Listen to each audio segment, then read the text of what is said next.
जय जगन्नाथ दर्शक बंधु आपण मानक स्वागत करुच्ची आमर ओडिया न्यूज चैनल रे। आजिर खेल खबर इंडिया वर्सेस बांग्लादेश 2-0 रे टेस्ट सीरीज जीतिला भारत। कानपुर रे टीम इंडिया रचिला इतिहास। कानपुर टेस्ट सहित बांग्लादेश विपक्ष टेस्ट सीरीज जीतिला इंडिया। भ्रमणकारी बांग्लादेश को 2-0 रे हराइछि भारत।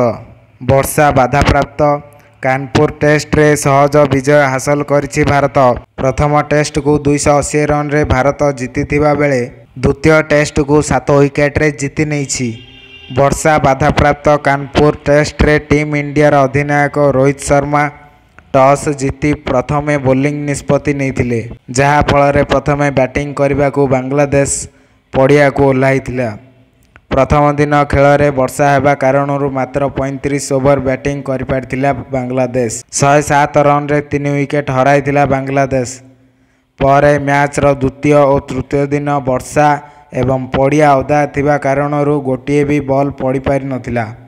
चतुर्थ दिन खेल आरंभरू भारतीय दल शाणित बोलिंग करथिला, जहा फल बांग्लादेश दल मात्र 233 रन स्कोर करी ऑल आउट हो जाइथिला। पर चतुर्थ दिन ही मात्र 34 ओवर 4टी बॉल खेली 9टी विकेट हराइबा सहित भारत 285 रन स्कोर करी पाली घोषणा करिथिला। 92 रन आगरे रहिथिला भारत।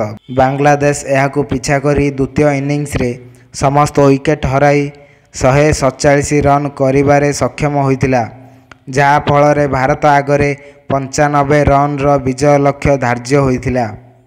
मात्र 16 ओवर रे भारतीय दल 2टी विकेट हराई विजय लक्ष्य हासिल करिबारे सफल होइथिला।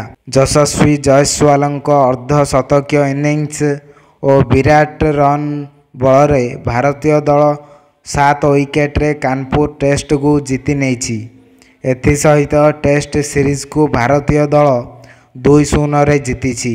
एही भिडियोटी आपनकु जदि भल लागुछि आमर यूट्यूब चैनल को लाइक करंतु, शेयर करंतु एवं सब्सक्राइब मध्य करंतु।